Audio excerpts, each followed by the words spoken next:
Most families PCSing here do it in this order: find the house, then figure out school.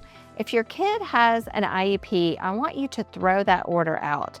The service continuity your child has right now, the speech therapy, the para support, the setting that actually works for them, that's not something that's easy to get back once it's interrupted.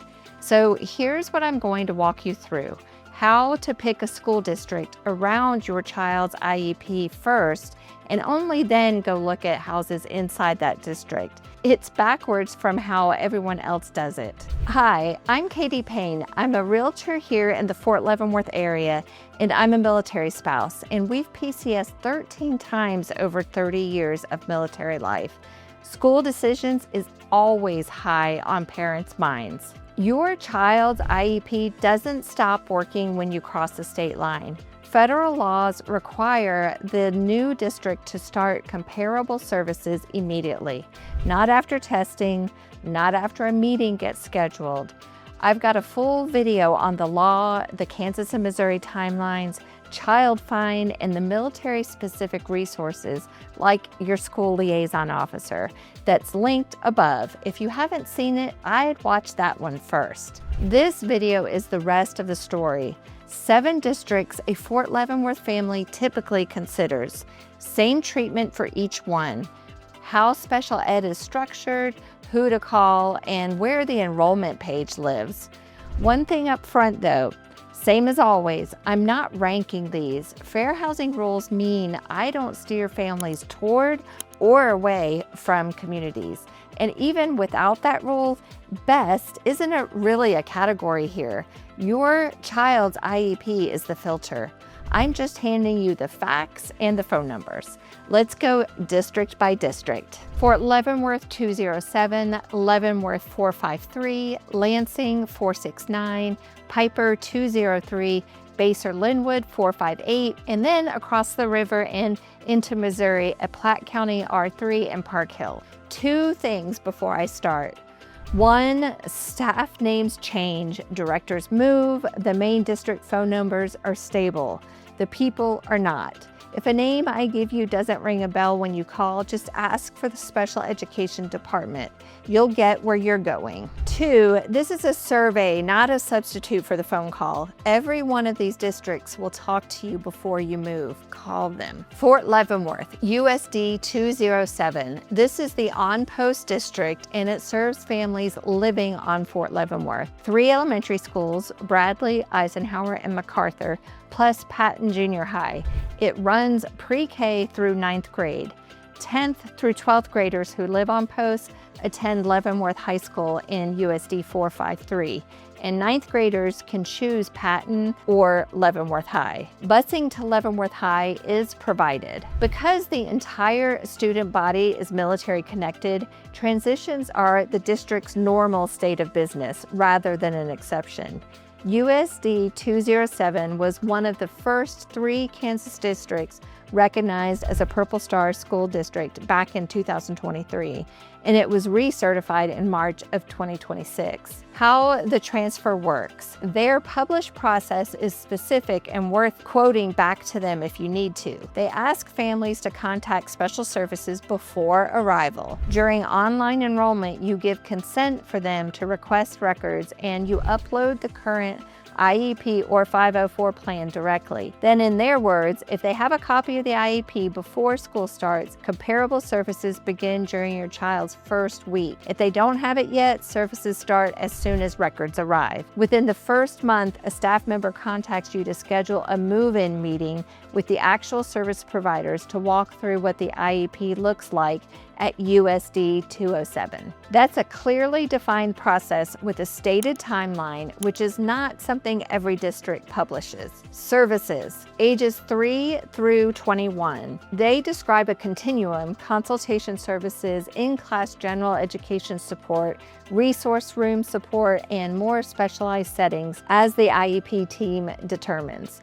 Gifted education is included because in Kansas, gifted services run through special education and come with an IEP. That surprises families coming from states where gifted is a separate track. Scale, just under 2,000 students district-wide with a published student-teacher ratio of 17:1. Who to call? Special Services Department at 913-651-7373. Their guidance is to start with your child's special education teacher or therapist, then the building principal.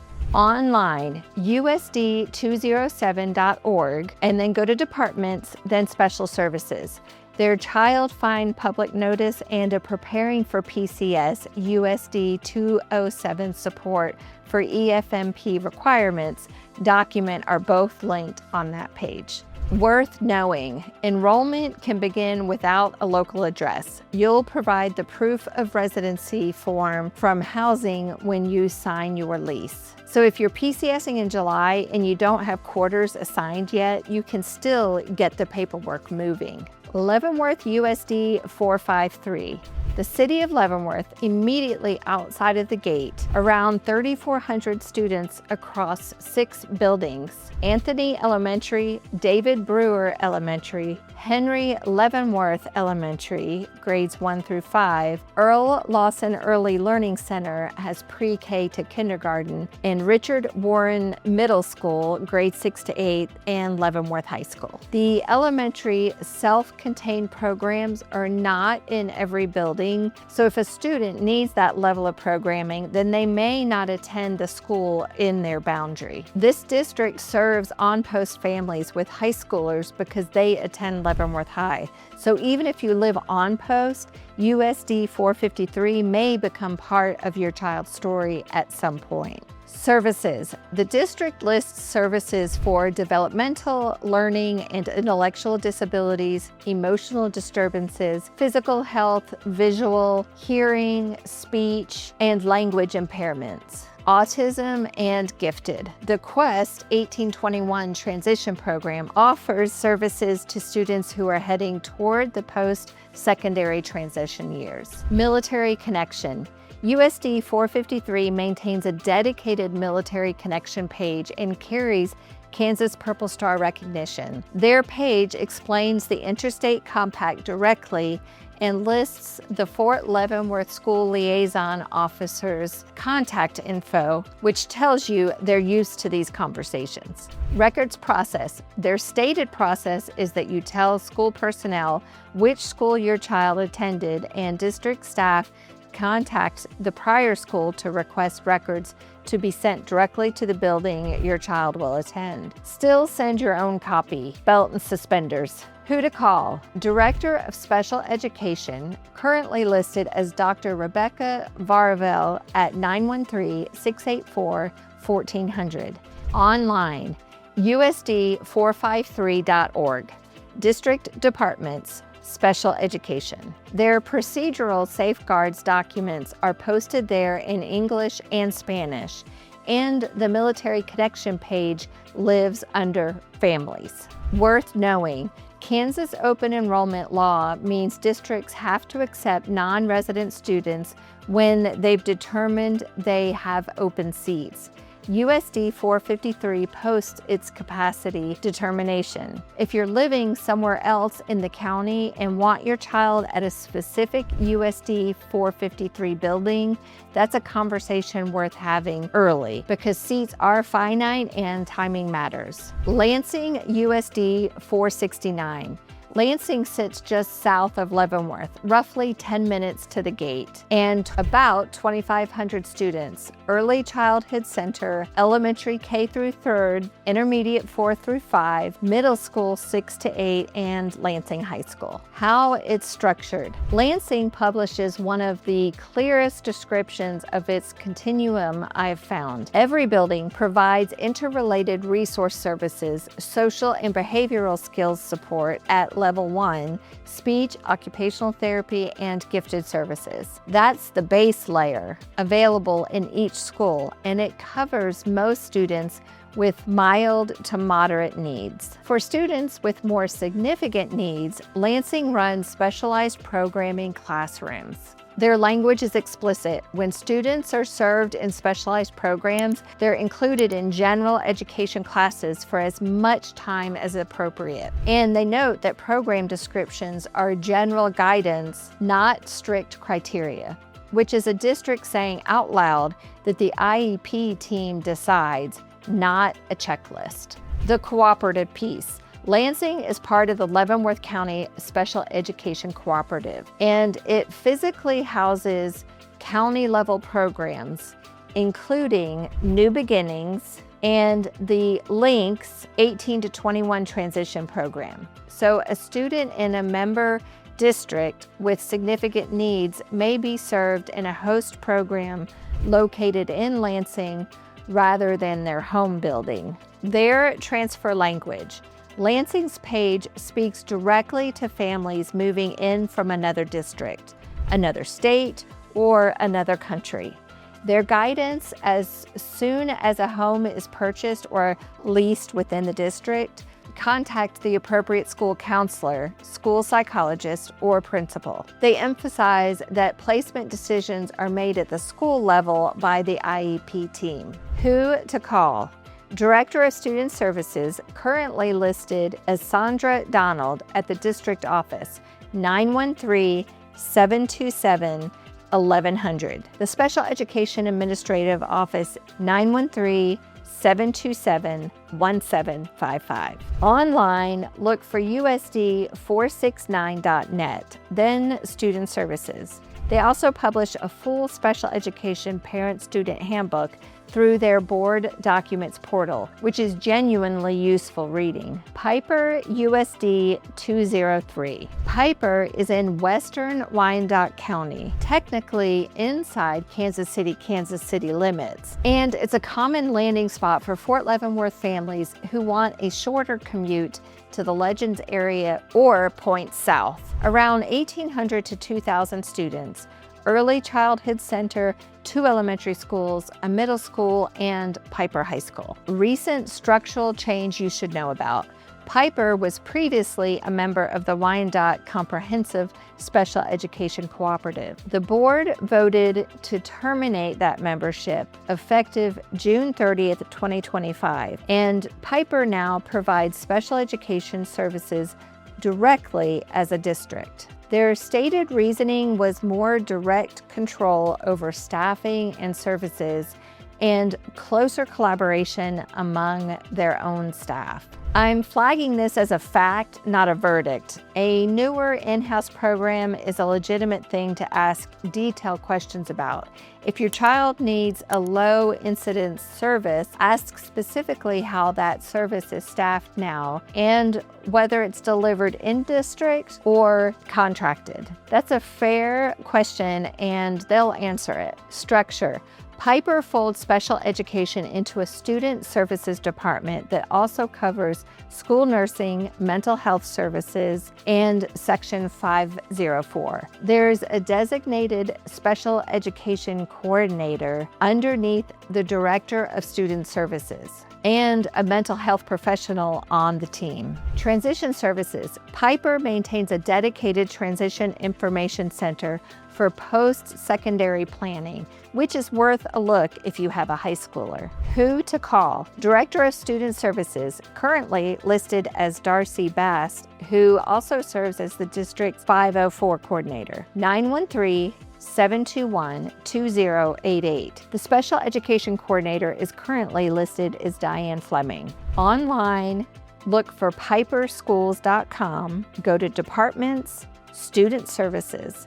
Piper also maintains a dedicated military families page under the district menu. Basehor-Linwood USD 458. Southern Leavenworth County, about 90 square miles, roughly 3,100 students across 8 attendance centers. 4 K-5 buildings in Basehor-Linwood, Grayhawk and Glenwood Ridge, plus an early learning center, a middle school, Basehor-Linwood High School, and a statewide virtual school. This is one of the faster growing parts of the county. How special education is delivered. Basehor-Linwood does not run special education alone. Services come through the Tonganoxie Basehor-Linwood Special Education Cooperative, or TBL-SEC, which is a two-district cooperative shared with Tonganoxie. The cooperative office is physically located in Basehor. That's a distinction worth understanding on day one, so your first call goes to the right place. TBL-SEC serves students with disabilities ages 3 through 21 and gifted students in kindergarten through 12th grade.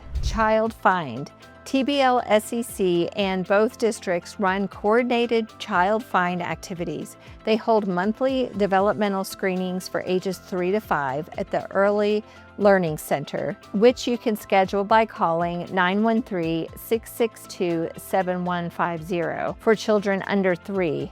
They route you to Leavenworth County Tiny K at 913-250-1111.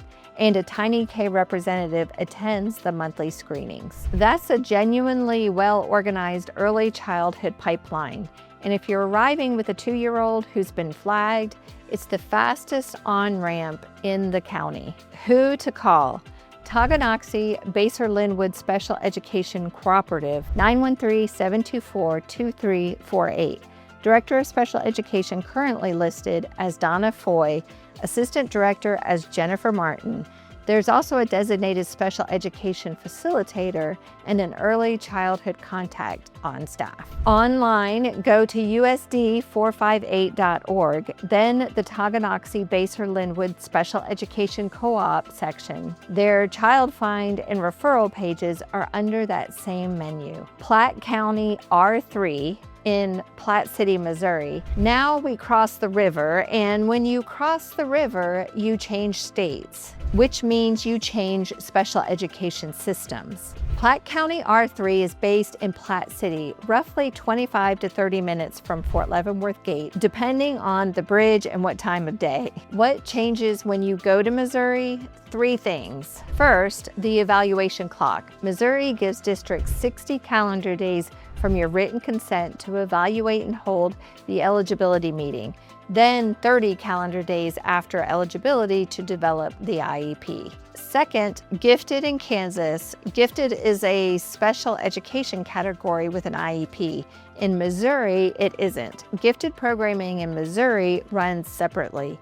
If your Kansas-based child has a gifted IEP, that does not transfer as an IEP in Missouri. That surprises people every single year, and it's better to hear it now. Third, the eligibility categories are slightly different. Missouri uses 16 categories under its state plan. Kansas uses 13. The overlap is heavy, but a category label can shift. Services. The district describes special education as a collaborative effort among school, family, and community, delivered with a general education environment orientation. Missouri districts are required to provide FAPE from a child's 3rd birthday through age 21, including for students attending private and parochial schools. Records. They publish a direct route for special education records. Records requests can be faxed to 816-858-7421 or emailed to the Special Services Department. That's usually easy to find, and I'd use it. Who to call? Director of Special Services and Early Learning, currently listed as Emily Brown at 816-858-7001, extension 2201. Online, look for PlatteCountySchoolDistrict.com. Go to Departments, Teaching and Learning, Special Education Services. Their Child Find Notice and annual census information are both posted there. Worth knowing, Missouri is one of the states that has adopted advanced enrollment for military families, so ask about registering with a copy of orders before you arrive. Park Hill School District in Parkville, Missouri. Park Hill sits in southern Platte County between the Missouri River and the Kansas City International Airport. It covers Parkville, Riverside, parts of Kansas City, Missouri, and several smaller communities. It's the largest district on this list: 10 elementary schools, 3 middle schools, including a dedicated 6th grade center, 2 high schools, an early education center, and a day school. Scale of the special education program.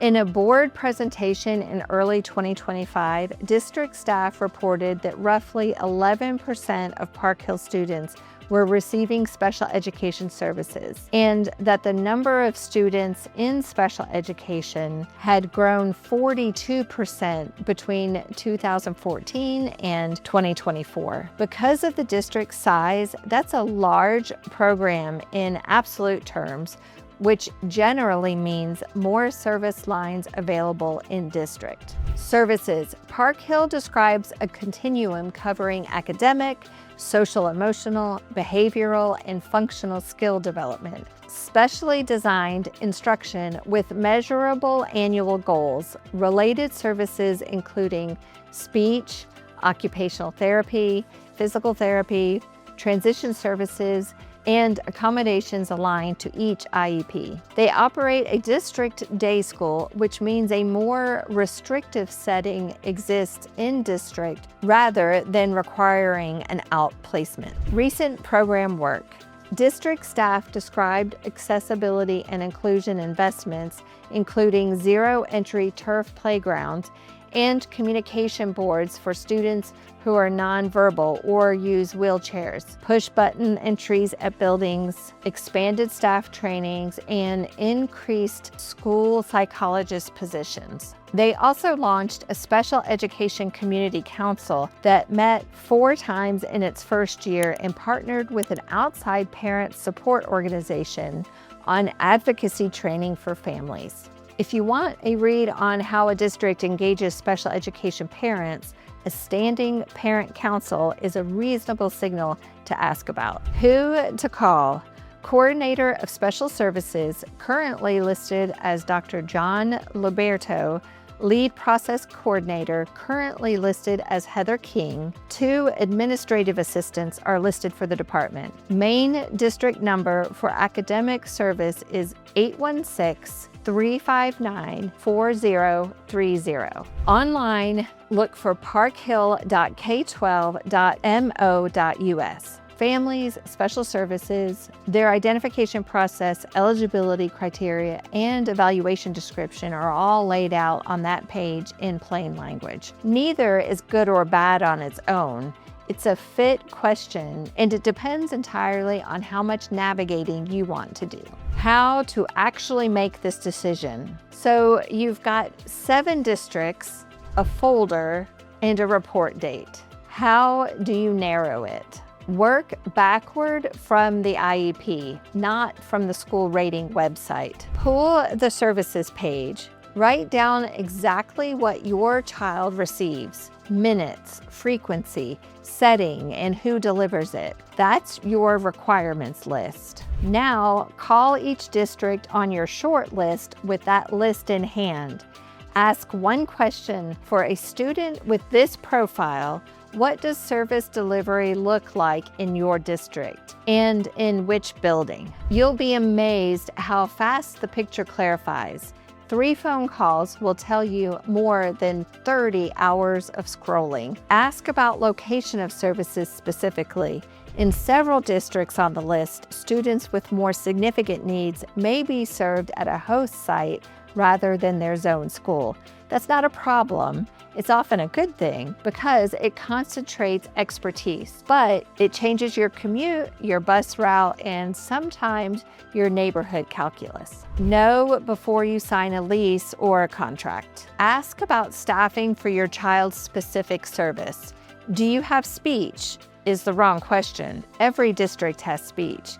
What's the current caseload for the speech pathologist at the building we'd be zoned to? And are you fully staffed for the coming year? That's the right question. Ask what happens in the first 30 days. Some districts here publish that answer. Others will tell you if you ask. Either way, you want to know, when do comparable services start? When does the review meeting happen? And who is the case manager? And then, only after all of that, look at houses. I know that's backwards from how most people do it. Most families find the house and then figure out the school. When your child has an IEP, run it the other way. The house is replaceable. The service continuity is not. The families I've watched land smoothly here weren't the ones with the best lawyers or the loudest advocates. They were the ones who made 3 calls in June instead of 3 calls in August. You've got this, and if the last move went badly, that's not a prediction of this one. If this was useful, I'd love for you to subscribe. I put out Fort Leavenworth relocation content year-round, and PCS season content gets heavy in the spring. If you're PCSing here and you want to talk through where to live around your child's services, reach out. I'll help you map the districts against the IEP before you ever look at a house. That's the conversation I'd want somebody to have with me. Call or text. My info is in the description below. Thanks for watching, and I'll see you soon.